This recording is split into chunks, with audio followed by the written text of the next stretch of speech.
coming. There we go. Oh, there we go. Just finished a bit of squash, Bruce. I'm a bit fucking red. Yes. There we go. How's it going? Good, man. Yourself? How's it going, man? Yeah, good, bud. Good, man. Good. Can you see Craig?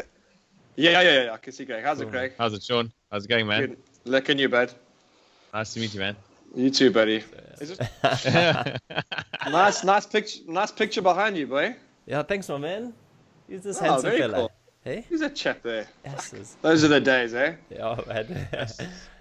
Cool, man. So, bud, Looks like you're running away from something there, bud. Yeah, the fucking ball, bro. You know when it just the light goes off, will that still be recording? Yeah. Should be, yeah. Yeah. Okay, that's fine. Okay, because I'm not gonna touch it again. I'll just press record and leave it, bro. Yeah, sweet. cool, bud. That's awesome. Okay, that's fine. Yeah, no worries. Cool, man. So sweet. This is awesome. Are you guys the other way around? Oh yeah. Sometimes it's I don't know. Sometimes it switches just to keep you on your toes, bud. Talk shit, eh? Yes, I totally hear you, man, Sean. Fucking just non-stop, man. Proper. Eh? This boy can party, eh? Or used to. I don't know if he still can. I don't know if he still can, but he could. Yeah. Things have changed slightly. He chooses not to. Yeah.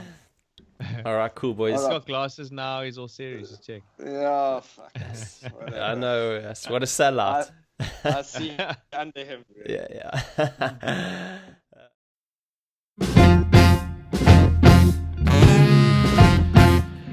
So, guys, we had such a great chat with Sean Roberts, a professional soccer player or ex-professional soccer player. He, as we often hear from a lot of people, and we've got a few friends that are pro sportsmen and women, and it's not always as glamorous as one might think. And he gave us a real good insight into like what it's like actually to sort of go from being a professional sports person. Then back to sort of a normal job and how that and reintegrating into sort of normal life. And it's not always as easy as one might think, hey? Yeah, absolutely. I think that transition is probably like one of the hardest things for them to actually go through.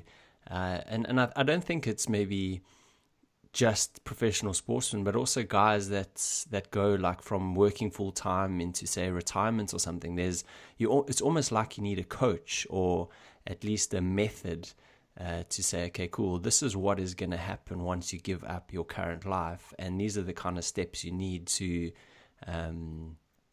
follow. So that you can like sort of reintegrate, if that's the word, yourself into you know what it's going to be like after this. So yeah, I think it's a very tough situation, and not one that is generally given enough time to. What did you think, Craig? Yeah, exactly the same. I don't think there's like a handbook on how to go from the one to the other, and it's not something that's really generally discussed. And that's the cool thing about what Sean's doing now, is that he's actually sort of involving himself in helping youngsters and other professionals to, you know, as part of other sort of a greater good that he's doing. That's one of the things he's helping with as well, which is really cool. And, you know, the other thing that we really found interesting is that being a pro sports person is not only difficult when you're an adult and what have you, but a lot of that starts at a really young age.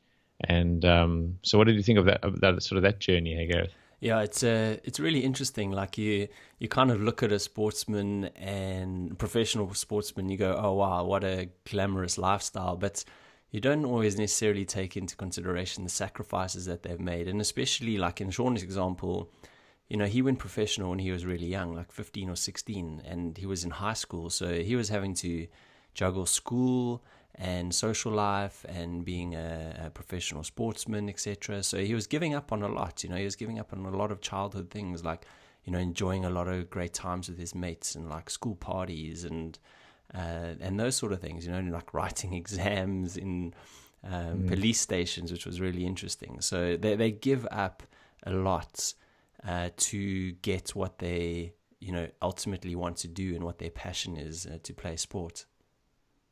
Yeah, he had to do a lot, but I think he actually turned out to be a really well-rounded individual, even though it was tough.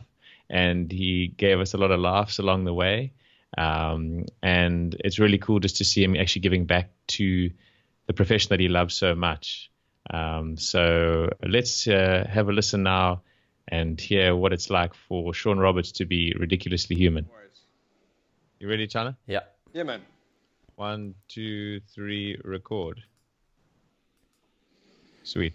Woohoo! Sean Roberts! Great to have you on the podcast, buddy. How's your day going, man? Good, buddy. Cape Town's beautiful. A little bit cold today, but still blessed to be in the best city in the world, I reckon. Yes. Yeah, flipping awesome place, man. You've been back after gallivanting around the world for quite a few months now in Cape Town. Yes, yeah, we've been. It was a year yesterday, I think. Can you believe it? So that's good timing. Yeah, 12 months we've been back, still trying to adjust to reality, and yeah, but I mean, it's going into summer now, which is great. So this is honestly, it's got to be the best place in the world in summer. It's in my opinion, and to live. Yes. And whereabouts in Cape Town are you now, Sean? We're based in Atlantic Seaboard, my wife and I. So we stay in Sea Point. When we first arrived back, it was in Bloberg, but that was 25 minutes out of Cape Town. Is like living in Bloemfontein when you live in Joburg. So it's we super chuffed to be this side of the world. That's for sure. Nice. Yeah, and Sea Point is what a place, eh? Like everything there just seems to be so accessible. You've got the beach, you've got town, you've also got gyms, and it's just walking in the evening there. So but you're paying for it now, Gareth. The prices now have just gone through the roof. It's just absolutely ridiculous. But yeah, Sea Point's up and coming. It's amazing, man. I'm looking forward to staying here for the rest of my life. Well, who knows what the life holds? Yeah, totally, man. What does rent cost in Cape Town in Sea Point? Bud, we've got a little one bed. On the main road, so just side Ocean View, which is quite lekker. We're paying 11.5 a month, unfurnished. Wow, that's yeah, crazy. That is crazy, man. That's a lot. Yeah, for a decent two bed, you're not going to get anything underneath 18, 19 grand a month, easy. Yes, wow. I mean, even when you take the conversion rate into consideration, that's kind of up there with. London, maybe not quite London, but it's not far off, you know what I mean? And it's crazy. The salaries are just obviously nowhere near, so it can't be that easy for people to afford it. No, I honestly don't know how people live here. I must be honest. It's and living in Joburg as well, it takes twice as long for anything to happen in Cape Town than it does in Joburg, so it can be quite a frustrating place to live, but definitely one of the best. If not the best. Yeah. And there's a lot of good people there. Hey, there's such a mix of different kinds of people. You always bump into someone interesting, or it really is a great place. For sure, hey. But you notice, most of our mates are from Joburg. I think the Cape Townians are still pretty cliquey, but there's a lot of Joburg people that are moving here, and a lot of that we've grown up with. So those are the guys we sort of keep in touch with. And yeah, as you say, I became friends with a lot of newbies here, which is cool. But we sort of stick to our Joburg crew, if you like. Varleys. Yeah, Varleys, but that's exactly yes.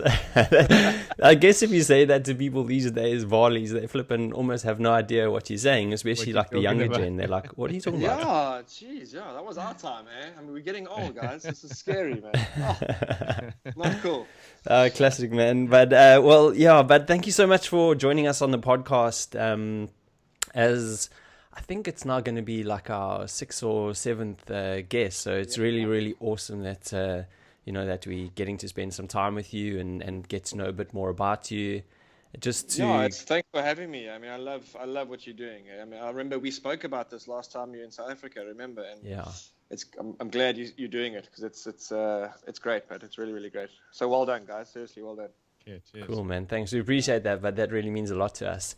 And so I mean, just to give it a bit of context, you and I, we know each other through mutual friends, and I mean that goes back quite a few years now, at least 5 years, and We've had some great times together, like on trips away and things like that. And We you know, won't go like into I just want to, I just want to like say like such a down to earth, normal, cool, genuine, funny guy, and that really means a lot, you know. yeah, thanks, man. Appreciate it. And it means a lot, like, you know, especially when it comes to being ridiculously human.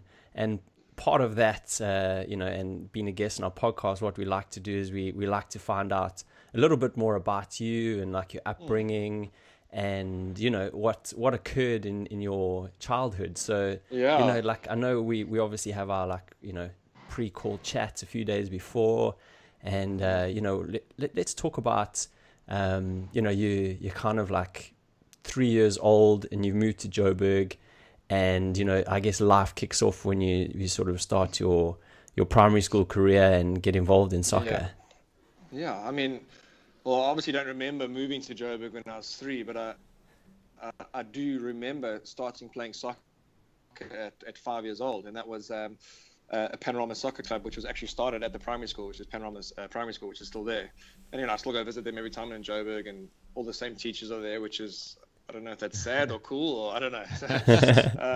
But it's cool to me. So yeah, I've always been a goalkeeper. 5 years old, my dad put me in the nets, and I've never left. And yeah, but I just took off from there. So from primary school, you sort of play, you know, throughout your primary school. But if you want to take your career further, but you know, you're 5, 6 years old, you don't even know where you're going yet. But I joined a club already, and that was Panorama Soccer Club, which straight away moved to Honeydew, where it still is today. And I was there till I was like 13, 14. So yeah, as soon as I put those gloves on, I just knew straight away, this is what I want to do. Yeah. And were you always... So your dad... Sorry, man. No, sorry, buddy. Yeah, so were you always like, you know, you're a big, tall guy. Were you always that size? Is that why goalkeeper was your position of choice? Yeah, I always was tall for my age, tall and skinny, you know. It was a bit later on when you started going to the gym, which I still, you know, filled out a little bit. I wouldn't say I'm massive now, but, you know, I've always had sort of broader shoulders and big hands. And obviously that's helped with the game. But, yeah, I think that was a no-brainer for me when I was that age, and maybe a little bit bigger than the boys. Nice. And your dad you said your dad got you in the nets at a young age. Was he like quite sporty, or did he play soccer or football? You know, my dad was the least sporty person you would ever meet. You know, if you threw a ball at him, he would drop it 100%. He was purely an academic guy. It's weird. I don't know where I got the sports from. I think on my mom's side, my mom's cousin is a professional golfer. He is in the European Tour. My mom's brother, my uncle, is a very, very good sportsman. But certainly not from my dad's side at all. Yeah. That's cool how like you pick up different things from different parents, eh? It's bizarre, eh? Yeah, it is. It is. I know. It's very bizarre, and you know, it's weird. Like if I play golf, I'm right-handed. If I play cricket, I'm left-handed. I'm left-footed, but I would bowl right-handed. It's a bit of a mixed bag, if you like. Wow. Yeah, that's really intriguing to me as well. Always when people can have that skill. I played when I used to. Because I'm a lefty, I left, but I do most things right. But I used to play tennis with, always have a forehand, you know, like I'd play left hand, forehand, then right. And people think I was crazy, but I think it's pretty cool that you have that skill. I guess on the football field, it's quite a skill to have as well, to just have a bit of that ambidextrous, you know, to be so ambidextrous. Absolutely. But I must be honest, my right leg was just purely to stand on, you know. Even to this day, I cannot kick a soccer ball with my right foot, and there's been studies done, funny enough, that most left-footers have a poor right foot, but most right-footers can actually kick with their left foot. So, yeah, but just throwing that in there. Yeah, that's interesting. That's my excuse. That's my excuse. Research shows. Yeah. Cool. And but were you like the typical kind of kid that had, you know, posters on the walls of all your heroes and, you know... Yeah, I mean, absolutely. I mean, from 5, 6, you know, I'm not sure if the Premier League existed then. I'm just trying to think when it started, but no, it wouldn't have existed. But I had all the guys' faces, you know, your David Seamans and, you know, all the goalkeepers back in the day on my wall. I'd go out in the field, out of my garden, and pretend to save a penalty in the 90th minute or whatnot. So I just, I just knew, and it was bizarre, and it's weird how the universe works in your way when you know what you want to have. But obviously, you've got to put in the hard yards to get there, and I certainly did that over my career. And were you into other sports as well, Sean? Like, did you play a bit of cricket or a bit of rugby and stuff? Yeah, for sure. Absolutely cricket throughout high school. That was, I still love the game. But rugby, I wasn't allowed to play. From when I reached standard 6, so 14, 15, I was always part of the national team setup, and they sort of kept me away from that. And the school was happy to do that, But certainly cricket. And believe it or not, I played chess in primary school. Wow, that's cool. Oh, jeez. And you've just come from squash now before our chat. Just came from squash. This is my first squash game in about 10 years. So nice. Good fun. Yeah, proper good fun. But yeah, I still keep fit to this day. I think once you've played at a certain level, it's very hard to not keep fit, Yeah, totally. You get so grumpy if you don't keep fit. Jeez. But, but so that's part of my lifestyle now, which is great. And are you still a chess player? Not at all. No. I've left that to my sister. She still plays avidly, Yeah, no, not at all. But since I left primary school, I sort of kept that to myself when I reached high school, and I haven't played since. That's classic, man. So Bud, you once you joined high school, and I think you said you went to Northcliffe. Sure. Things start sort of getting a lot more serious in soccer. Yeah, I think from standard 8, standard 9, I turned professional in standard 9. So I had to start juggling school and football, and especially when you're away with the national team. So part of the under 17s and under 23s and under 20s, you would go away for extended period of time, and especially during matric. We had to write all our matric exams in police stations because it was over that time of year. And we were part of the African Nations Cup. So it got tricky, but a few of us were in the same boat from different schools, obviously. But I wouldn't have changed it for the world. That's so classic, so, like, man. where do you mean? Like, where? Give us some examples. Like, where were you sitting in a police station? Like, I think just in an office. I mean, there was 2 policemen. There were about 5 of us players writing exams, and obviously they had to just literally stand there and keep an eye. Which country? This was in South Africa. So, in South Africa. But we were in a training camp, so we couldn't leave the camp because we were playing. Yeah. So we were playing on the weekends and during the week, and we were training 2-3 times a day.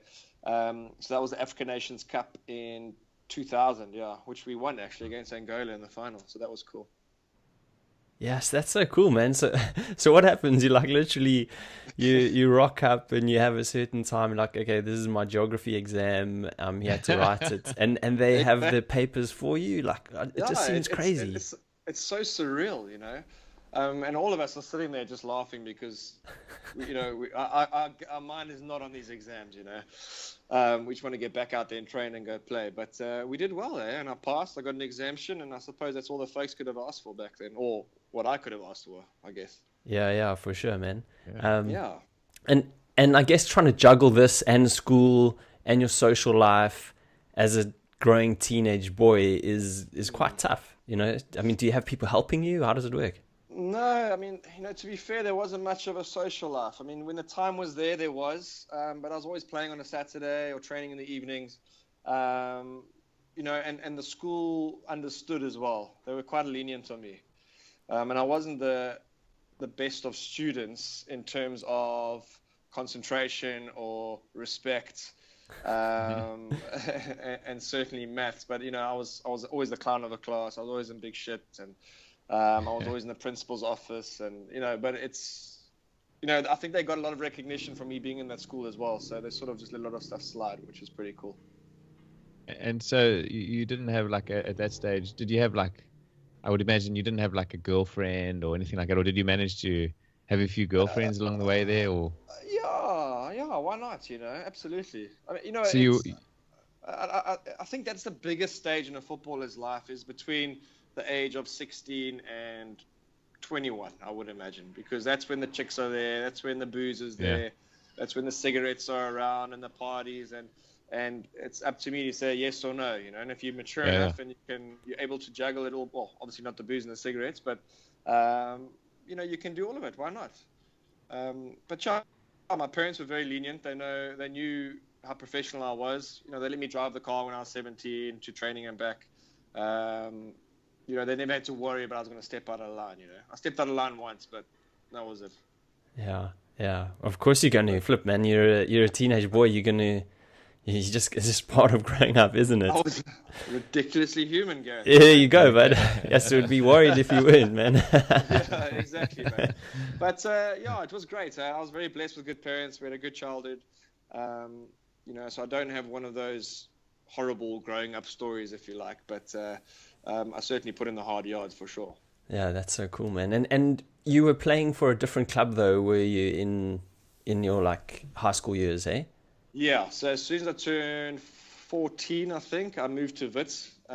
Wits had a great development structure, and all the development sort of linked to the PSL, the professional league then. So, you know, all the pro coaches would come and watch and give you advice, and, you know, you'd be a handshake away from them instead of playing at Panorama or Florida or Ramburg, where you don't get as much recognition. So certainly moving to Wits changed my career for the better. As I said, I turned pro in standard 9, so and that was purely me being at Wits. I don't think that would have happened if I was at another club, to be honest. Oh man, and what does turning pro mean? You know what I mean? Like, what's the difference from going from, I guess, amateur to pro? Yeah.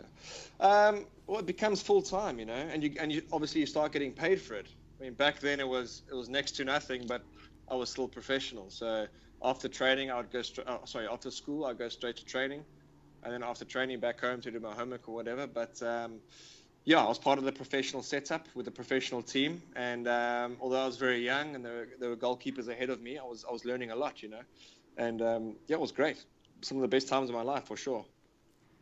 Yes, I can imagine. And the guys that you are playing with at that time, are these like household names, or are you all still kind of like schoolboys and some made it, some No, didn't? certainly the senior players were household names for sure.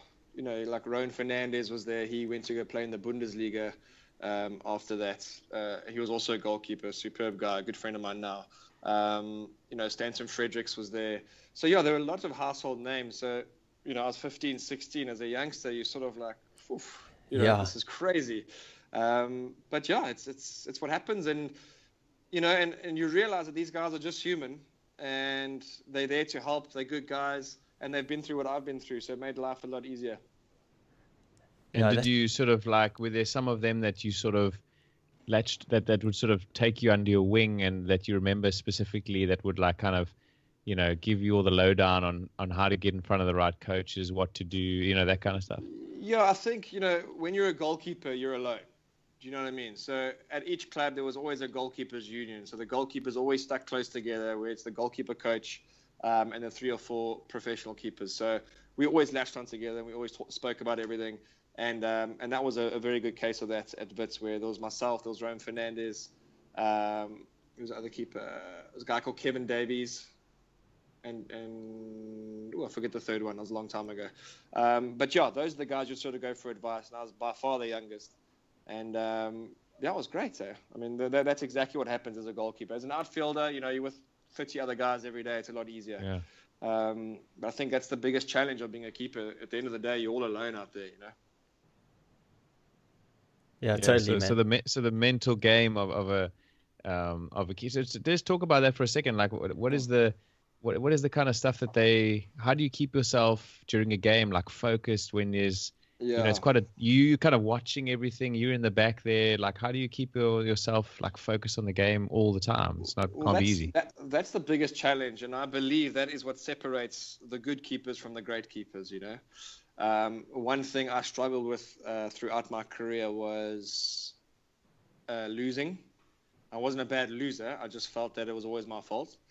So certainly the highs, because the highs are just huge, and the downs for me were extremely low, where the downs maybe for other keepers were just like, oh, okay, I made a mistake, whatever, where I took it a bit personally. So I think that's maybe what held me back a little bit more. You you can always say, oh, I wish I could turn back time, whatever. But that's just how it was. I saw sports psychiatrists or psychologists throughout my career, from like 2021 onwards, to help me with that, and it certainly did help for sure. And now that I've left the game, it's quite evident that I wasn't the only one. It's all the research I'm doing, the guys I'm speaking to. It's a very common thing within goalkeepers, yeah, for sure. And wow, so what can you explain the downs? Like, to me, like what does it really mean to be down after you've, say, just lost 1-0? Like, for you, what was it like? If it was a penalty in the 90th minute and I couldn't save it, I get over it. That's not an issue. Where if we lose 1-0 and I thought I could have done better, maybe no one else would have thought that, but maybe I thought it. And then you in the change room at the end of the game, and you're thinking that everyone's looking at you or talking about you behind your back, which 99% isn't the case. So it was sort of my inner demons that I had to sort of sort out, But that's what I'm talking about, the downs. And that would take me a good 4 or 5 days to get over before I came right, Whereas, I presume the guys like the Gianluigi Buffons, those sort of guys, they brush it away. Yeah. And it's like, I mean, sports is such a confidence game. So, absolutely. Goalkeeping is 99% confidence. Totally. So like you've had a loss on the weekend, and then it takes you 4 or 5 days to sort of recover. Even your training is maybe not quite up to scratch that week because you're still like getting over, the loss. Yeah, sure. And I think what the cool thing about the confidence is, or what the training is, that you can gain your confidence back at training, and that's where a good goalkeeper coach comes into play as well. But there's a book written by a guy called Robert Enke, who was the German goalkeeper before the 2010 World Cup. I don't know if you remember, but he committed suicide just before the World Cup. He threw himself in front of a train. Yeah. So I read that book the other day, and it's unbelievable there. Like, that's a guy at the highest level who just didn't want to step foot on a field. He just didn't. He was just so nervous and just shat himself every time. So it happens at the highest level, and obviously I was never at the point of throwing myself in front of a train, but there were moments where, it wasn't lacquer, but they were great. There were obviously a lot higher moments than low moments. Otherwise I wouldn't have got where I got, Yeah, totally, man. It's really tough. And so the coach would like help you with your your actual skill set on the field and mentally, and then the psychologist would also obviously focus on visualizations and that kind of thing. What is the sort of the major roles between the two? Because I presume there's quite a bit of a crossover between the two. I think what's important though, and what I didn't have a lot in my career, is it's very important you have a coach who's actually played the game. Do you know what I mean? Yeah. Like it's especially a goalkeeper coach. You need a coach who's played at the highest level, who's been in your position. It doesn't help someone who's got a couple of badges that's been coaching and I was trying to teach you the game. It doesn't work like that. Unfortunately, it happens a lot in this country, in South Africa, but that wouldn't happen in Europe or England, where I played as well. But for sure, I mean, the coach, the coach would settle you down in certain situations, explain, how he felt we've done. I did wrong or what I did right, and help you on that sort of aspect. But the psychologist would you would speak to her or him about stuff you wouldn't really necessarily talk to the coach about. It could be a lot of off-field stuff as well that was troubling me. So they're obviously very, very two different aspects. Interesting. Yeah, very interesting, man. And okay, so let's take it back to where we left off. So you, after school, you I think your dad got a transfer, is that right, to the UK? Yes, and then yeah. That's where things started kicking off. He left in 2000, like mid 2000, and then my sister was already overseas. And my mom and I left early 2001, and I started going on trial at various teams there. So Wits were very understanding. They would let me go. My contract came to an end, and I said I'd like to leave. They said absolutely, we're not going to hold you back. Which was kind of them, because that sometimes doesn't happen with clubs. And and I just went knocking on doors, rejection after rejection after rejection, and then finally someone said, cool, we see something in you, let's do that. And when you say like knocking on doors, you literally like what, you're going to the club, you're rocking up saying, "Oh, I'm." Okay, yeah, No, just you know what I mean, like, or did so, they know about you? So I had an agent Yeah. back then, and obviously helped that I had a British passport, and I played with the national junior teams as well. It made the agent's job a lot easier. And so he would make the calls and do the dirty work, and I'd go on trial, etc., etc. So, but yeah, it took about 7 or 8 teams before someone said, "Cool, we see something in you." And it would have been a lot easier for me after 2 or 3 to say, "Guys, Yeah. I'm done. It's not going to work," you know. So what kept you going? Were you just super determined that you just loved playing soccer, or was it like you just didn't know what else to do, or what was your sort of thought processes?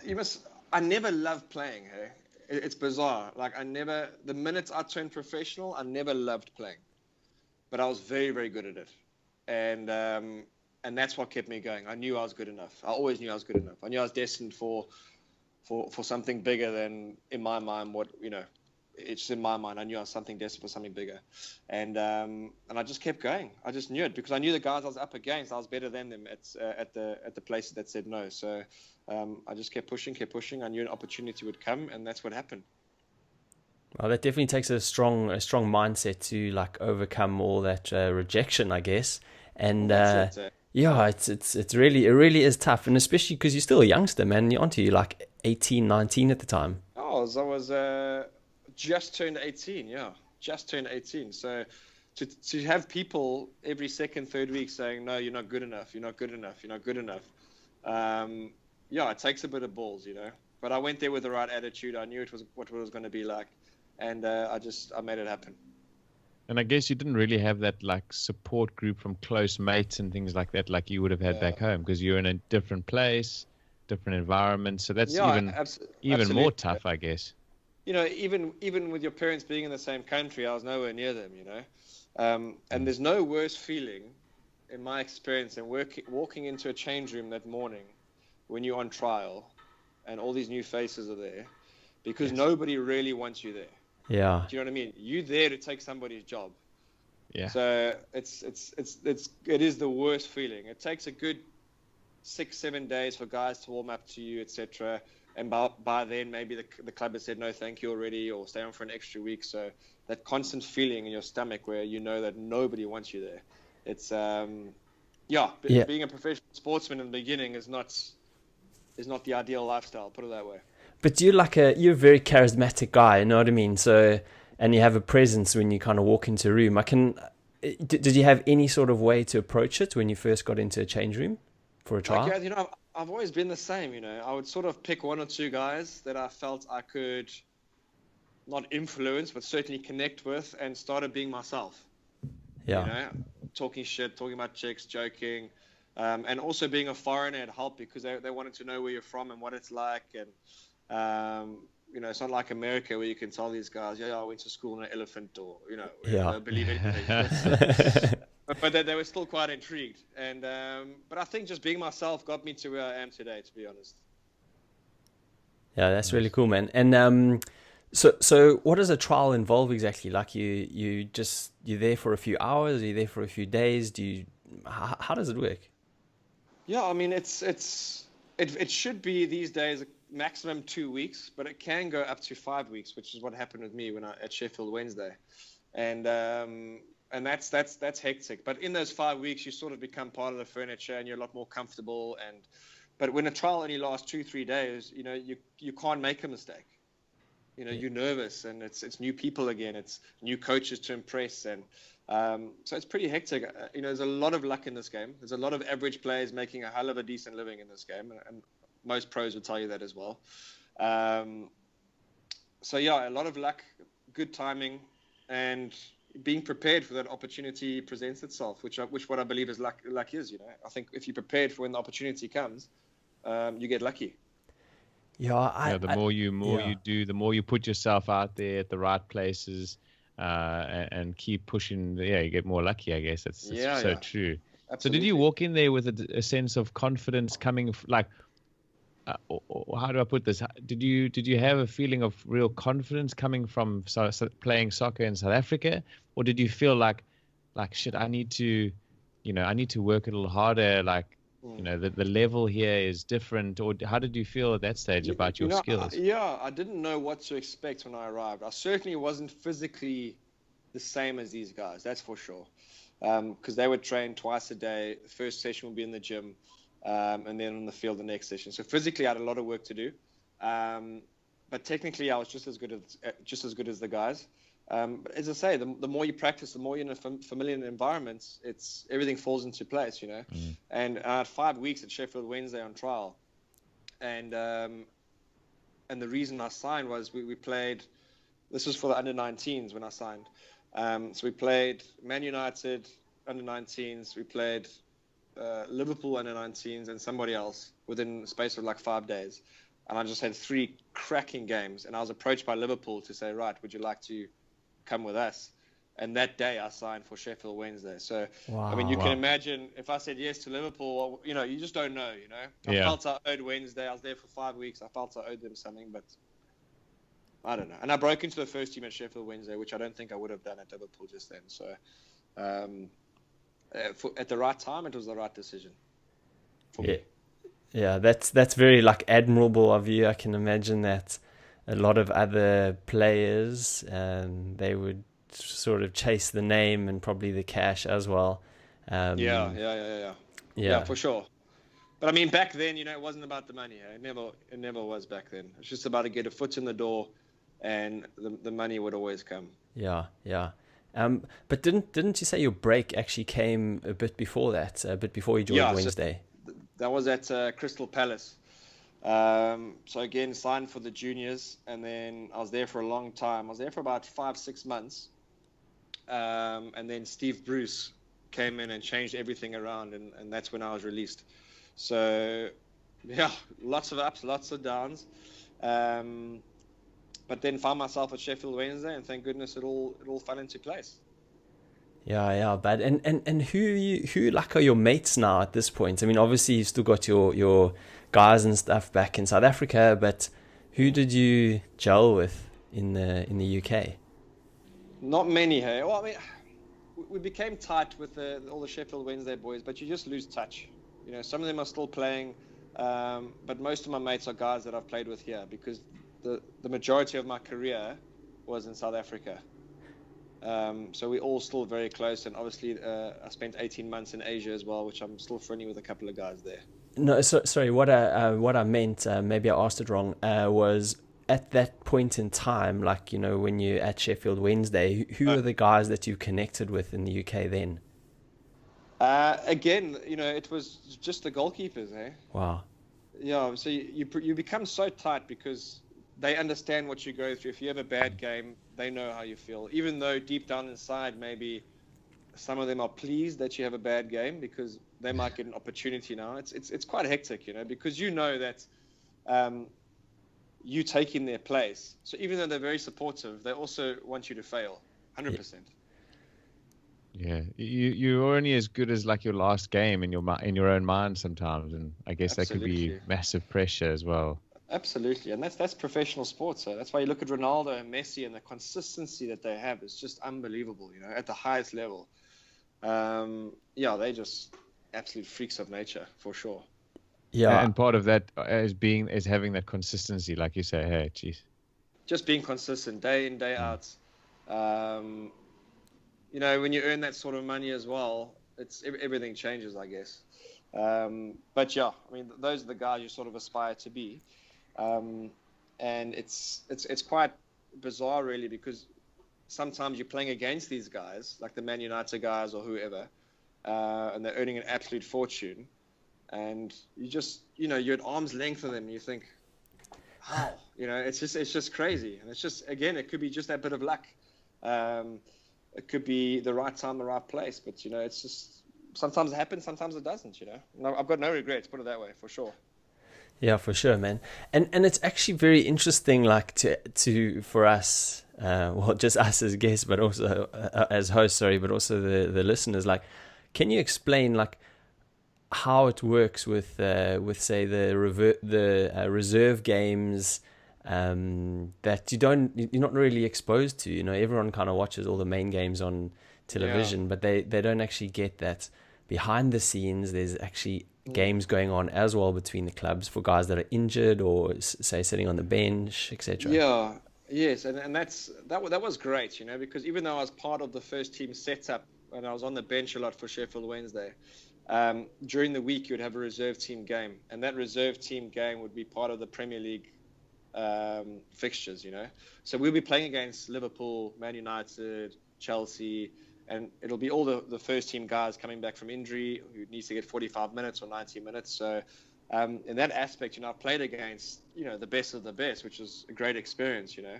and you sort of wonder what is the difference, because on the field there's not much, but as I say, that's life. I mean, So being on the bench, you're probably doing a lot more work than the guys that are playing.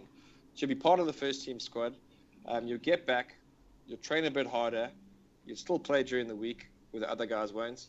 Train a bit harder afterwards, and then travel with the first team again. So it was pretty full on, You'll definitely get a day off. The day after a game, you always get off. And what does like training involve? I mean, and how much training do you actually do? Is it every single day, few hours a day? How do they structure it? You see, they do most of the base training in pre-season. So pre-season would be 6 weeks of just absolute hell, You get your base fitness there. And then once the season starts, it's pretty much, some clubs do it twice a day. Some guys do it once a day. It all depends on the coaches, Are there clubs that train 3 times a day during the season, which was a bit over the top. But yeah, you'd always get a day or two off during the week, mostly just one day. And some teams like to train in the evening. Some teams like to train in the morning, give the rest of the guys off. So it all depends on the coach. And did you have like a personal preference at all? Yeah, I mean, it's so much better to train in the morning and then have the afternoon off. It also prevents the guys going drinking in the evening, because that's what happens a lot in this country. Is that if the guys have a morning off, they'll go drinking. I'm not saying it all happens all the time, but at one club especially, we'd train in the evenings, and guys would come hungover. So yeah, I wanted to ask about that. Is that, there's sort of maybe an idea that happens a lot. So that, even though you're at a high level, some of the players are still like partying quite a lot and that kind of thing on their, or were you like invited out a lot and at the time, or were you still? It's each to their own. I mean, you're a professional footballer. The guys that drank a lot are no longer around. Their contracts have been cancelled. So, but I mean, the times have changed quite a bit.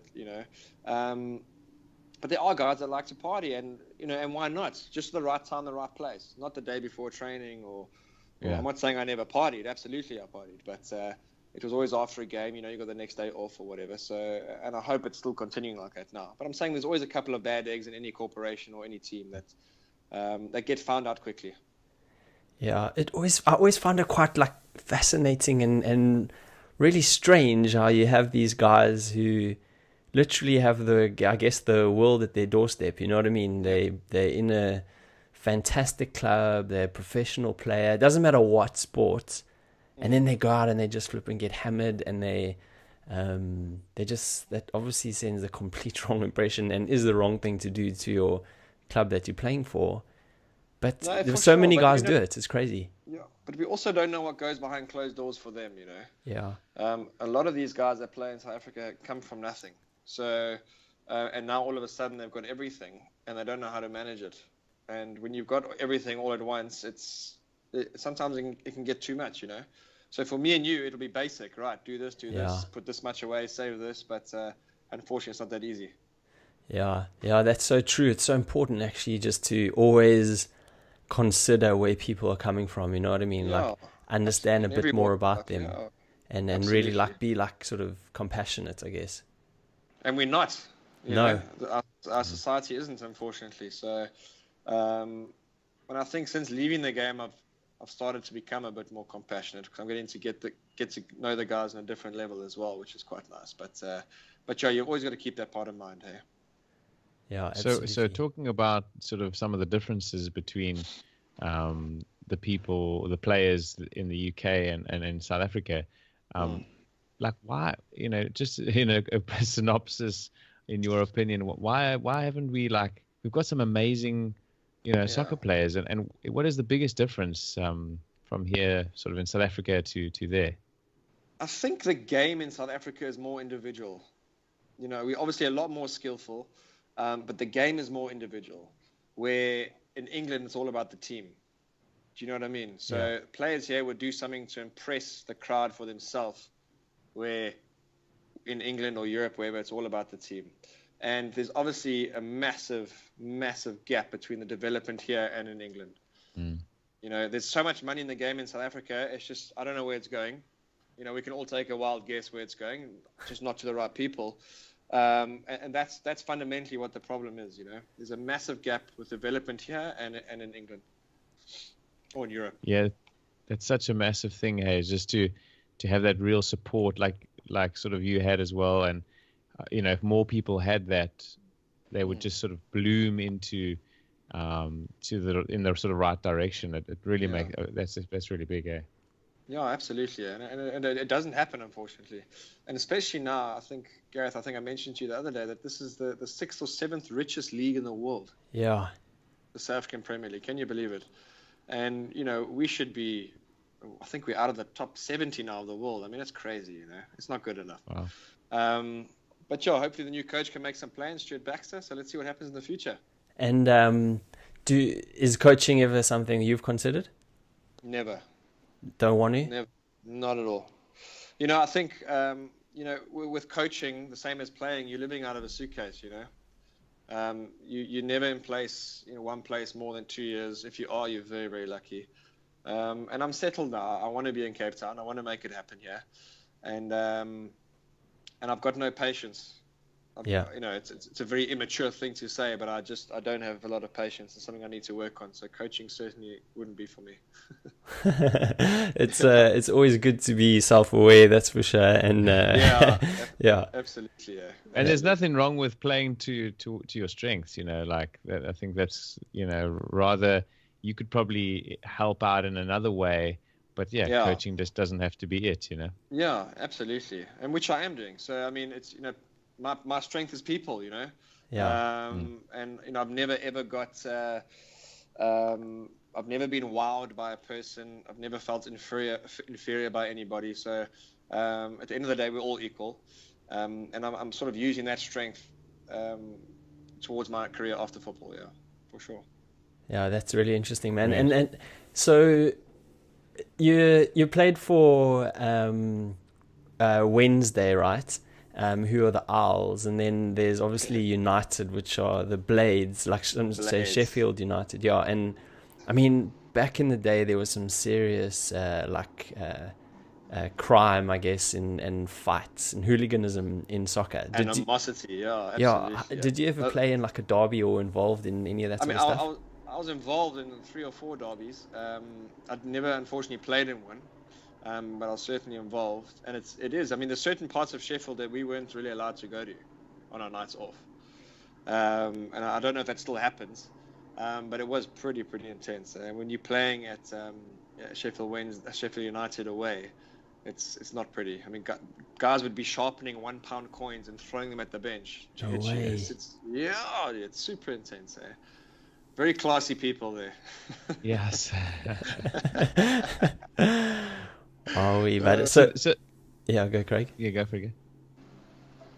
Go for that. Okay, so and then I think you said you experienced like your first injury when you're at Wednesday, and what happens there?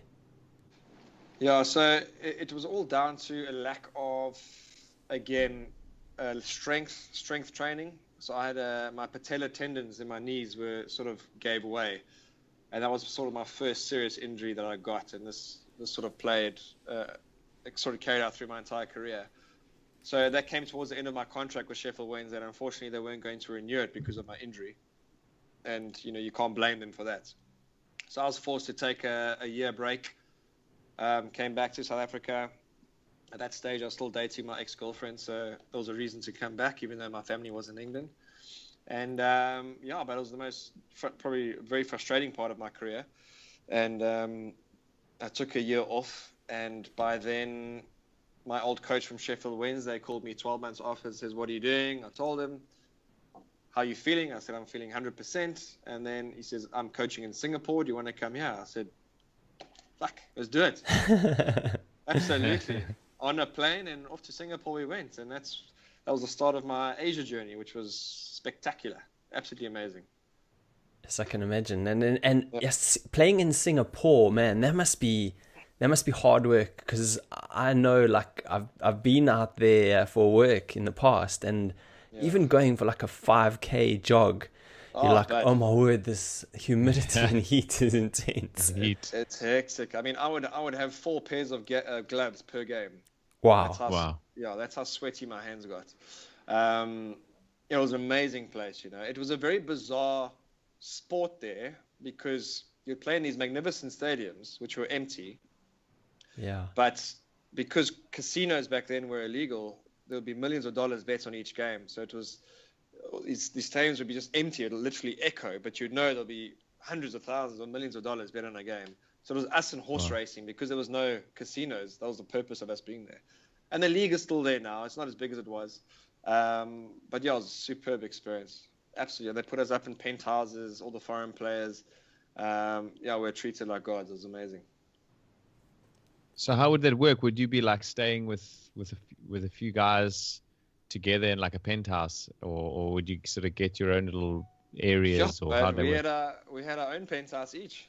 You know, it was amazing. We'd all stay sort of in the same block. So there was myself, there was 2 Thai guys and 2 Brazilians, and we'd all get up to so much cuck, you know. But it was fantastic. And so you were earning a bit of money then as well at this stage of your career. So there I was earning a bit of bucks, but again, you're 22, 21 in Singapore. Yeah. The last thing on your mind is saving this money, you know. So, you know, we go to Thailand 7 times a year, or you know, and Singapore isn't the cheapest of places to live. I mean, it's probably the most expensive place to live, I would imagine now. So yeah, I mean, although you were earning a lot, it was also relative to where you were living. And you know, to go out for a dinner or a few drinks or whatever, you know, it'd cost you a few bob. So, but I was like, I miss it. And your knee was holding up at that stage. Yeah, my knee was 100% there. My knee only gave me trouble again when I came back to South Africa, but you know, in 2008, it started giving me hassles again. So what sort of reconstruction did you have to undergo when you were in SA? Yeah, so I came back from Asia, signed for Sundowns, and my knee was 100% then as well, or there. And then from Sundowns, I went back to Wits, started having a little bit of issues there, but played through it. And then when I got to Ajax, that's when it really started giving me hell again, and I had to go for a double knee op. And, you know, then you sort of realize, sure, this career is on a fine line, you know, it can be over like that. And I've seen it happen to so many friends of mine where they think they're absolutely untouchable, and they go for an operation and they've never recovered. And that's the reality between professional sports and real life. It can just be taken away from you in an instance, you know. But yeah, that was pretty devastating, but we got through it, as we do with everything. Yeah. What does a double knee op mean? Like, are they replacing stuff? Well, both knees. So, I mean, they would open my patella tendon, so just under the kneecap, and they would just scrape away all the scar tissue or whatever's been built up. Because I've had a lot of injections in there, and they didn't help. So they'd scrape that away, and I actually had a hernia as well, so they operated on the hernia at the same time. And quite a hectic story. When I woke up the next morning, they forgot to put a catheter in. No. Overnight, yeah. So I'd wake up dying for a piss, and I'd get some big nanny coming in and say, "Oh, I'm so sorry, I forgot to put a catheter in." So they did it when I was awake. It was the most. Times that by 10, you get it. It is absolutely. Oh my god. One of the worst experiences of my life. Oh man, the pain. Yeah. The pain. It was just so uncomfortable. So uncomfortable. Just some lady with your sausage in her hand putting something But she would have struggled to find it, no doubt, as well. but yeah, yeah. That's So, classic, man. So then you had to hit a lot of rehab, obviously, for that, and then so you were playing for Wits then as well, or yeah, sorry, so I jumped the gun a bit there. So from Singapore, Singapore was great. We were part of the Champions League. We'd travel all over Asia.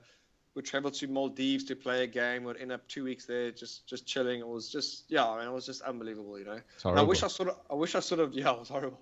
I wish I sort of did that at the end of my career, Yeah. But as things happened, it was the beginning, which was great. I decided to leave Asia because I felt the career was sort of going sideways and not going where I wanted to go. And the World Cup was coming in 2010. And so 2005, I left and I came back to South Africa. I signed for Sundowns. And that was a great year. We won the league. We won a couple of cups. And again, didn't feature too much because there was, Brian Beloy, Andre Orens, so very senior national team players there. And then from there, I went back to Wits. And that's where the knee started happening again. But sorry, just to kind of interject there, like, what is it like winning a championship and a cup in South Africa? And also, just like talk about some of those derbies, because you watch them on TV and they just look insane. You know what I mean? Oh man, it's those are the games you want to play. And it's the most surreal feeling, because when you're in the moment, even though there's 90,000 people in the stadium, you can't hear anybody. Do you know what I mean? Yeah. You're so zoned in, especially when Man United came out and played here in 2012, I think it was. And Cape Town Stadium was just at capacity, and all my mates, was 60 guys that flew down from Joburg. It was the most insane experience of my life, but you just don't realize what you're part of because you're so engrossed in the moment. But yeah, winning a league or winning a cup, I mean, there's no... when I was talking about the highs and the lows, I mean, that high is just... You can't describe it. You cannot describe it. And I remember when we won the league with Sundowns, I cried for like 2-3 days. It was just so surreal. Yeah, it was unbelievable. And then reality hits in, and then 3 weeks later you're back training for preseason. So and then no one remembers. Yeah, of course. So it's crazy. That's why you just got to ride the wave as long as you can. Yeah, totally, man. So vuvuzelas don't disturb you during the game. I always thought yes. The only reason it disturbs you is that you can't communicate to your other players. Yeah. That's because they can't hear. With regards to my game, you're so focused, you're so in the moment, but to communicate with your players, it becomes a bit of an issue. And sorry, man. Yeah, out of all the stadiums that you've played in the world, what's your best one to play in? I've played at Old Trafford. John's here. I've played at Old Trafford, but I honestly believe, we spoke to Alex Ferguson after the game. We played against Man United here, and he said this is honestly one of the best stadiums he's ever been to, and that's in Cape Town. So for sure, the Cape Town Stadium by far. It's a very, very special place. And you're talking about the new stadium, hey? The one like there on Sea Point? Yes. Yeah, wow. Yeah, not the old Greenpoint one. That seats 400 people. Not that one, Oh, cool, my man. I wanted great. to ask you. You've done a lot. I mean, we've talked a lot about soccer, but I read that you've done a bit of some other stuff in your life. Obviously, that's sort of maybe not everyone has done, and that's sort of got involved with animals and game ranging and that kind of thing. Yeah, absolutely. So, like, where did that fit into the story? Like, how did you... That's my game, man. I mean, that's whenever I'm back in SA and I get a couple of weeks off, I go straight to the crew. That's really my first love, Unfortunately for me, I'm quite ambitious, and there's only so... White trash everywhere. Sorry, but so yeah, I mean, I've always wanted to be more ambitious, if that makes sense. So I don't think game ranging could take me where I want to go to, and that's just a personal preference. But I did study it. I did an online course when I was in Singapore, So by no means I haven't done the practical part or anything like that, but that's really my first love. That's where I need sanctuary. That's where I go. So when you go and have like a break, and you'll just, Kruger is definitely the place. Have you been to other places like in the bush, like Botswana or... Yeah, for our honeymoon we went to the Masai Mara in Kenya. Wow. Which was spectacular, but there's something about the Kruger that's very, very special. I think Botswana we're doing next year. Obviously we've been to the Pilanesberg and all other sort of places. But Kenya was very special, but there's just something quite unique about the Kruger, you know. Yeah. Did you get to experience the migration of animals in the Masai Mara? Oh, we just missed it, I guess. Yes. But we did a hot air balloon over the Masai Mara over to Tanzania. It was just spectacular. Yeah. It's amazing. Like it's a hard one to explain to people, I guess, who are not South African. When you've grown up with the experience of the bush, there's just something in it that I don't know. It's both things. It ignites you, but at the same time, it like calms you. You know what I mean? There's something so special about it. I think it's just the smell, eh? You know, as soon as you get in there and you get that smell, it's just, yeah. I don't know, it's surreal, eh? You sit around the rondelles in the evening, everyone's braaiing, and everyone's talking about what they've seen that day, and oh man, it's I'm getting goosebumps now talking. Yeah, man. Just got back from there. You know? Yeah. Cool, man, bud. So did you like what's the highlights of your career? Would you say? I think two. Or maybe three. Definitely my Bafana call-up. Just how it all happened and proving certain people wrong and proving myself wrong. Playing my Sheffield Wednesday debut, where my dad was actually in the crowd. That was the highlights. And playing against my childhood hero in South Africa and winning against him. That was that was certainly the three biggest highlights of my career. Wow. And who was your hero? Was it? What is his name? Andre Orense. So okay. He was a bit older than me, a lot older than me. And he was at Supersport and I was at Ajax, and we managed to play. He was one of his last games he was playing, and we were both in the squad. So that was quite surreal. And we were teammates at Sundowns, and we were roommates for over 2 years, and just a superb guy. You know, we became really close over the years, and just a book of knowledge on the game. And I learned so much from him, and I'm forever grateful for him, I think. And you still mates with all these guys, like you say Andre and a few of the other guys, or all of them, man, all of them. You know, I've never burnt a bridge at any club I've left. You know what I mean? And I think that's very important, because there was a couple of clubs that I could have really left in a, so pissed off, or where they were in the wrong and I was in the right. But you shake hands and you move on, and it's proved itself right. You know, I mean, you come across these guys all the time, and just keep your mouth shut and move on, and everything's fine. Everything's fine. Totally, but that's such good advice, you know what I mean? Just always treat people with respect, and sort of, I guess, hold the high ground sometimes if they might maybe disrespect you, because the world works in funny ways. You just never know, hey? Yeah, especially in sports. It's such a small community, if you think about it. You're always going to cross paths again. Yeah. And it's the best advice my dad gave me. Just keep your mouth shut and just move on. Yeah, for sure. And but like, how normal are like other soccer players, and how normal is it? Do you do you guys WhatsApp each other? Do you have like group WhatsApps for the clubs you're playing for? I mean, you know what I mean? You kind of, from someone who's just not involved in that at all, it's just sort of interesting to understand the dynamics. Yeah, but we all mates, eh? I mean, sometimes it gets a bit. People have their groups, and it certainly happens in South African soccer where you've got your different groups, But we're all actively involved. We wouldn't really go out with each other, put it that way.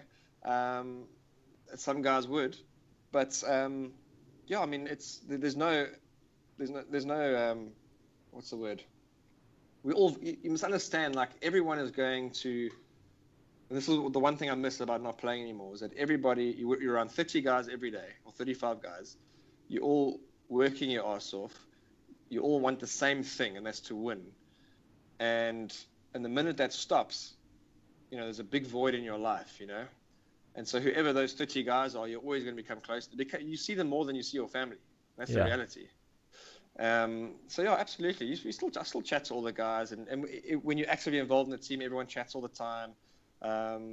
So I was always there to help the guys as well, because I was always a senior player, especially at Ajax when I was there, and there was a lot of youngsters, because Ajax believe in youngsters coming up, and I always felt that I was the go-to guy to help the youngsters as well, which was pretty cool.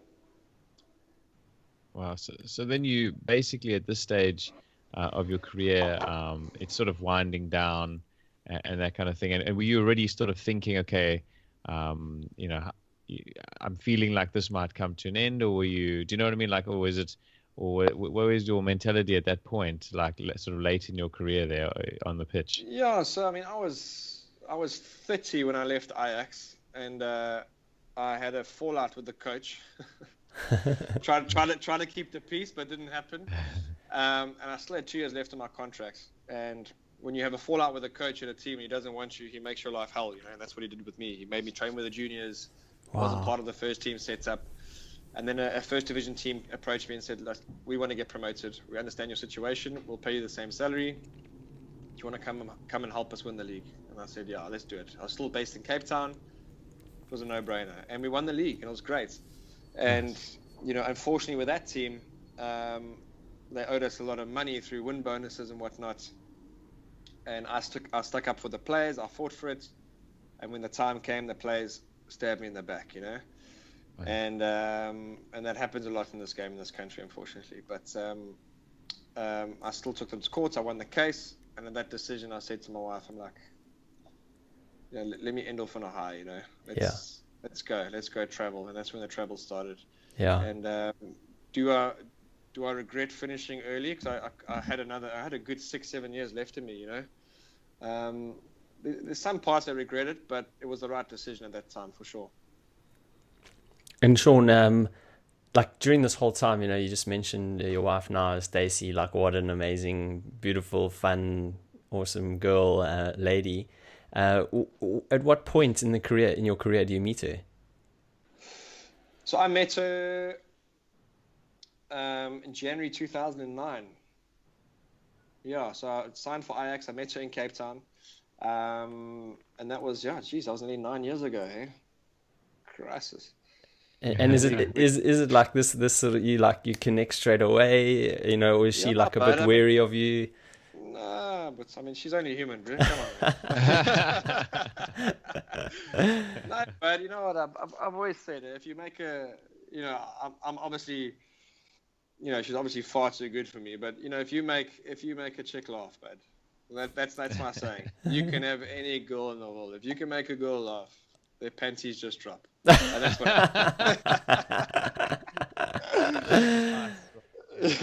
That's so good. But we started seeing each other, and that was that. That was 2009.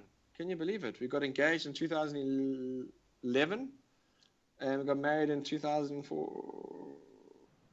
No, we got married in 2012. Uh-oh. Good one. Yeah. Recovery. I mean, she's been through the highs, she's been through the lows, she's been a great support, and she is now a great support through the transition as well. So that's pretty cool. So you finished now. You finished up, and you've met this wonderful lady, and obviously there's something missing a little bit, like you were saying, like and so was travel like. You wanted to just get away, or had you wanted to always travel, and where did you decide to go first, and why? Yeah, I always wanted to travel, and we did quite a bit of traveling, on our off seasons when we had a month off or 3 weeks off. So we decided, stupidly so, let's go work on the cruise ships. Okay, the most retarded decision anyone can ever make. Oh no, I lie. Sorry, we went to go work on the yachts first. That's what happened, and that was cool. So we found ourselves in the States, and Stacey having these beautiful eyes and a little bit of a chest infection. For her to get a job, it was very, very easy. For me, it's a different story. I'm 31, 32. I've got zero experience in the yachting industry. but you make it happen. And then we got approached by a friend of ours, Ryan, and he said, guys, you'd be amazing at working on the ships. Let's come and work on the ships. Let's do this. So we said, shop. We went back to London. We got all our qualifications. We signed a 9-month contract, and we lasted 9 days. It just wasn't for us at all, and not Ryan's fault at all. It just wasn't for us, Yeah. So then we got back to Florida, and now we're on the wrong visa. So now we get escorted to Miami airport saying, right, you guys you've got 7 hours to get out of the country. What? So we literally did a boom, right, let's go to Cayman Islands. And, it was amazing, absolutely amazing. And we've got a couple of mates there that work there. Sarah works there and lives there. And Bud started serving cocktails behind a bar, and we were there for 18 months. It was amazing, absolutely amazing.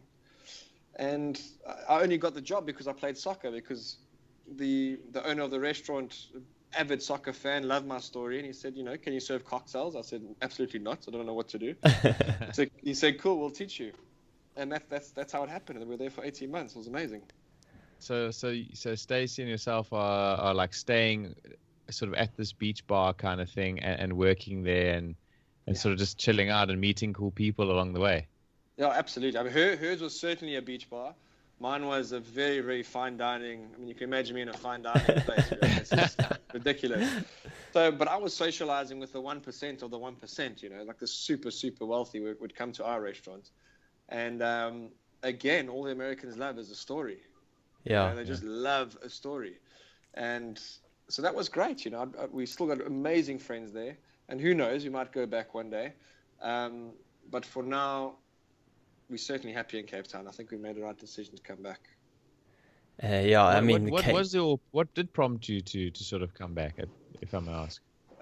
So my agent, when I was playing here, my agent Gary, he always thought I'll be good at part of the business. I'll be very good at part of the business, and I think so too. I've played the game. I've been there. I know what players want, and especially I know what they don't want, especially the youngsters as well. And it was the right time to leave, because although Cayman Islands is an amazing place, there's no purpose for me there. There's only so much you can call somebody sir and pour a pina colada and whatever. Even though I don't have a problem with it, there's not enough substance there for me.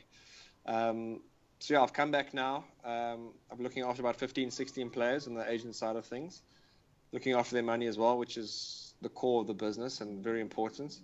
But that's why we came back. And Stacey's doing very well what she's doing, and I'm looking forward to the future for sure. It's very exciting. So there was also another opportunity. I remember you were, when you were in the Cayman, you were like a TV presenter on one of their soccer shows there, which is really, really awesome.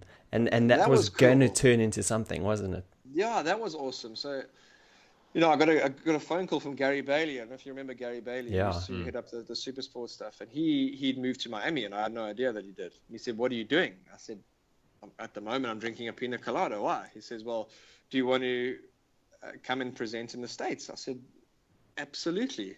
Packed our bags, and that's what prompted us to leave. Packed our bags, moved to Miami, obviously on the wrong visa, and my work permit got denied. Wow. So we're like, oh. So, and that's the dream job, really. I mean, if you can come right in that job, you're smiling, But that didn't happen, unfortunately. And then I spoke to Gary, my partner now, and it all made sense to come back. And now we're back. Nice. And it's going well. And Sean, one thing that we speak about a lot, like when we chat, and I think you also, you're doing like research and talking about writing a book about it, but that transition. Sorry? Midgets. Yeah.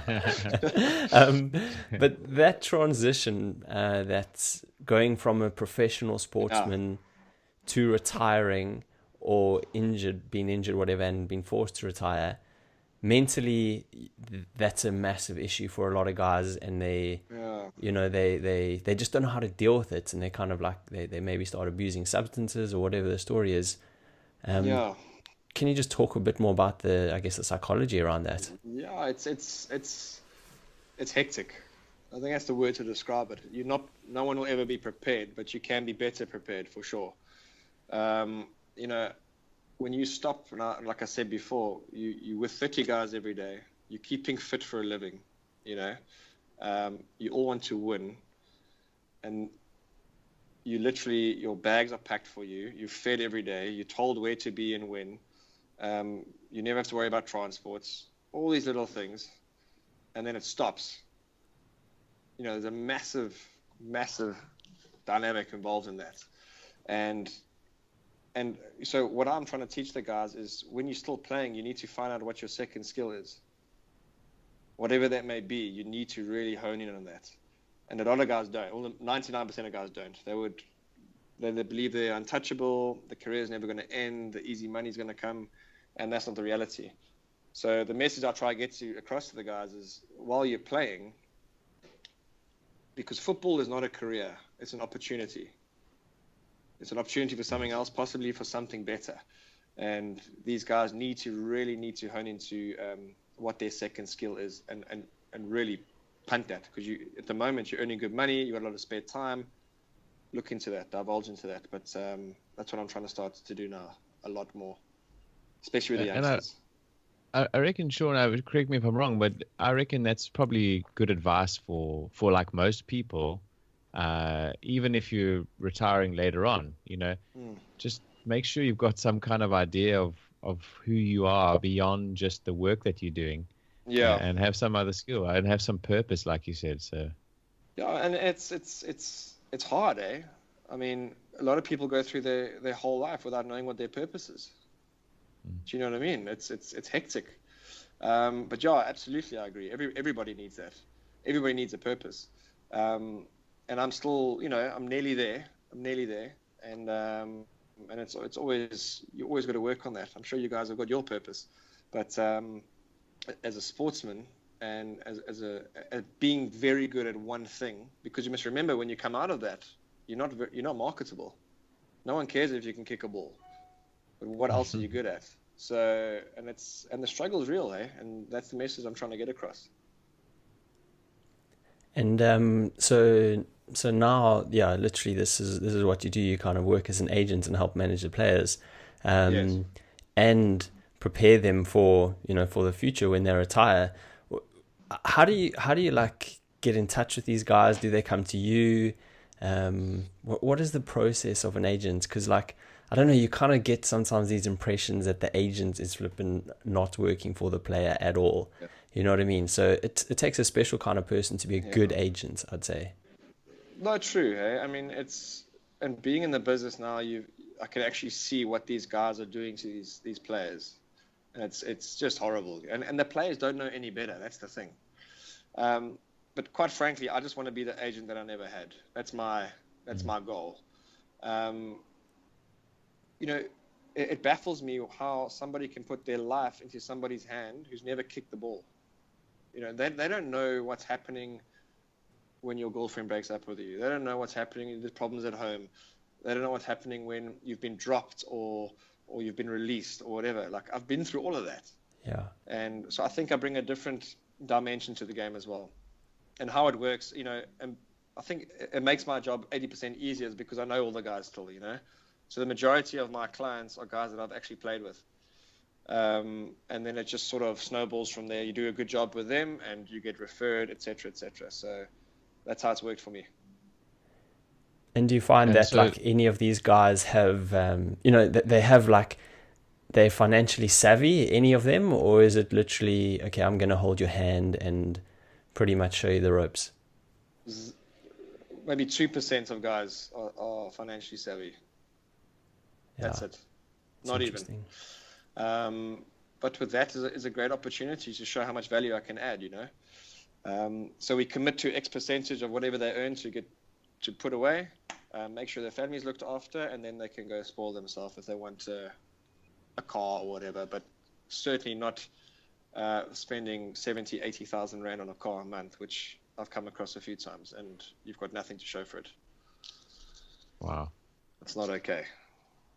Do you know what I mean? So Yeah, there's a big serious side to this business.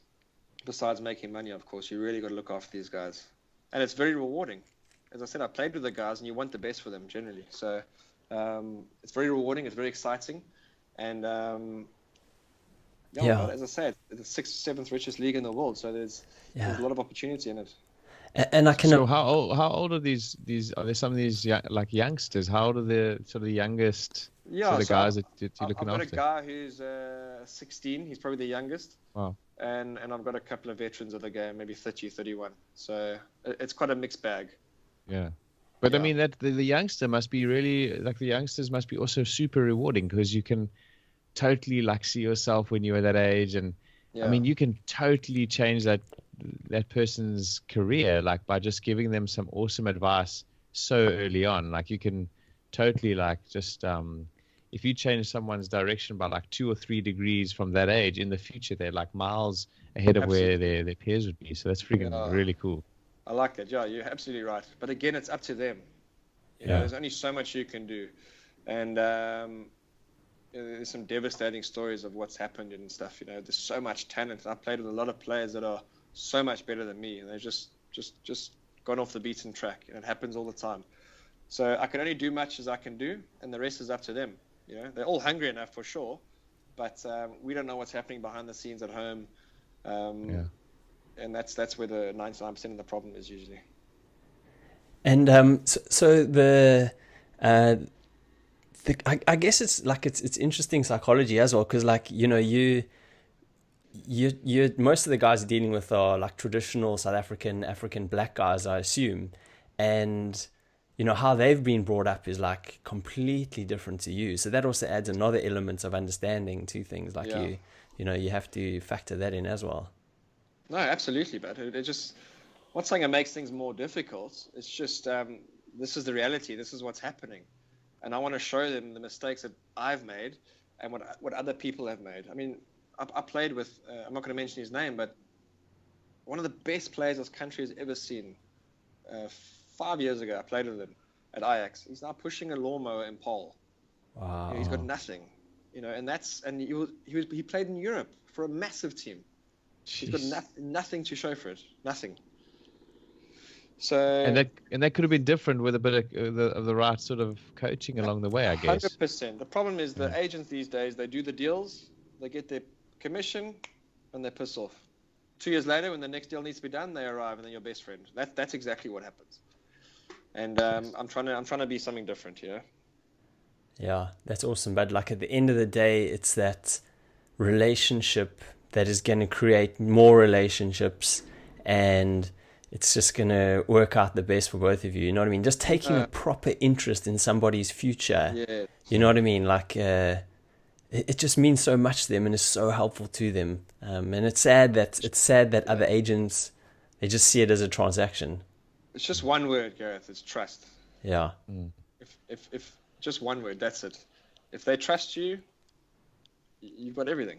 The problem is they're so skeptical because they don't trust anybody, and you can't trust anybody in this game, in professional sports. But I'm trying to be that someone different, you know.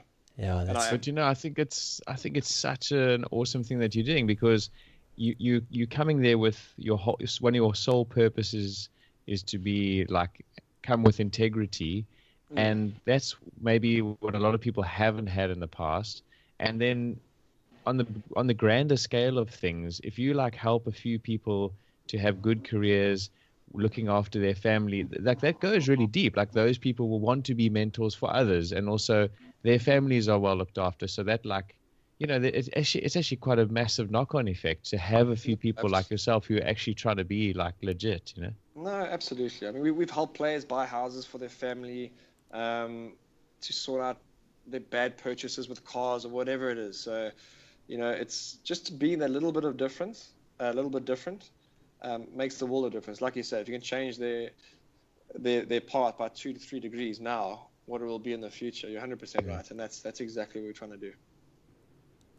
Yeah, that's really awesome, man. I totally love what you're doing there, and it's you know, wishing you definitely all the best. And then just through purely being a good bloke, and doing what you're doing, I know, you know, I have every thought that you will be awesome at it and successful at it. That's for sure. So, what's now? I guess you've been back in South Africa for a year or so, and you're kind of finding your feet again. What does the future hold for you? Like, how do you see it panning out? Do you have like a plan, or are you just kind of playing it by ear? You never know what's going to happen tomorrow, But certainly, I've committed to the players that I have now, and 100%. I'm going to give them 100% of my energy. Whether new players come on board in the future, we'll look at that when it comes. I'm also looking at other commercial avenues as well, to do with sports, which I can't really go into just yet. But that's quite exciting. So yeah, it's all new stuff. I'm learning about business, which I never really learned about playing. Meeting a lot of cool people, but still involved in the sports industry, which is great. So I think that's where my strength lies, is people in sports. So if I can keep within that genre, I'll be fine. Yeah, that makes a lot of sense to just create that fusion, and like you said earlier as well, like work from a place of your strengths. And then like collaborate with other people that have other strengths as well. And that just sounds like really exciting as well. Like, you can still have that passion for what you're doing, make a bit of money along the way, and also help a few people along the way. That's like, what a combination. Hey. Yeah, it's a win-win. Yeah. Everyone wins, and I'm adding value. So that's the big thing. As long as Also, you're adding value every day, jeez. Totally, but yeah, exactly, man. It's so important. Yeah, absolutely. And so, Sean, like, if people want to kind of get in touch with you to know a little bit more about you, or just to maybe talk about business or whatever the story is, what's the best way for them to find you? Email, Facebook. Email is sean@mediatesports.com, and then Facebook, Sean Roberts. Awesome You'll stuff. see my pretty face there. We'll let them decide that on the video version of this. Please leave us a comment below. Yeah, exactly. Average at best. But so I mean, before we sign off, we just want to say, like, huge thank you for coming on the podcast. Thanks so much for just being like so honest and sharing your story and being so fun about it too. It's so important, for us to find out more about our guests, and like you really are like ridiculously human, that is for sure. Hey. And like I said, just really thankful, and we totally can't wait to have our listeners hear what you've had to say, and just wish you every success in the future. So thanks very much for your time. Thank you so much. Thanks for having me, guys. I really appreciate it.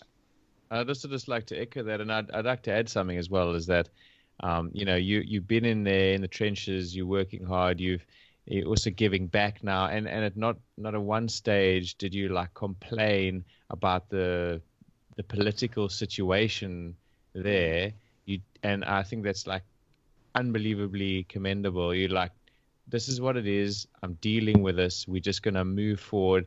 Why look at like the negative stuff? And I'd just like to thank you for that as well. Like, that's just super refreshing, and like it was like really cool to have it. And thanks again just for being an open and honest guy with us, and we appreciate your time, man. Thanks, bud. I appreciate it. It's very kind. Thanks so much. Awesome. Woo! That was really good, my man. Thanks a lot, bud. Stuff, yeah. But I was literally thinking the same about you. And I was like, wow. And half the time you wanted to ask the question I wanted to ask you, which is Kif. I was thinking, like, I'm going to ask about the money. I'm going to ask about this, and you're like, so the money. I'm like, yes. Yeah, no, that's cool, but it's cool. It's really great that we're so like on the same page, I reckon. Yeah. Hey guys, so that was a really cool chat that we had with Sean. As always, thanks to him for providing so much of his time, and for being so open and honest with everything that he had to endure throughout his career, and for painting like the honest picture of what it is like to be a professional sportsman.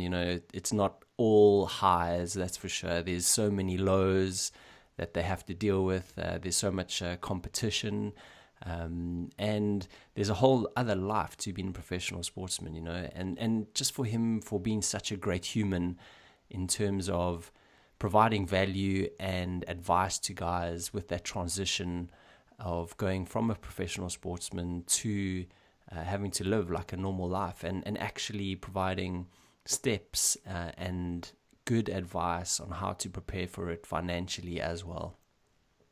Yeah, I really like that aspect as well, hey Gareth. Like, you know, a lot of these guys, they're young, they're up and coming, and they're just like revved up to spend, you know, because it's the first time maybe that they've ever made decent cash. And so he's actually providing services to them and helping them financially plan their future, and look after their families and themselves first, and then have a little bit of time and a bit of cash for the stuff that maybe, you know, a few toys or whatever else they want, you know.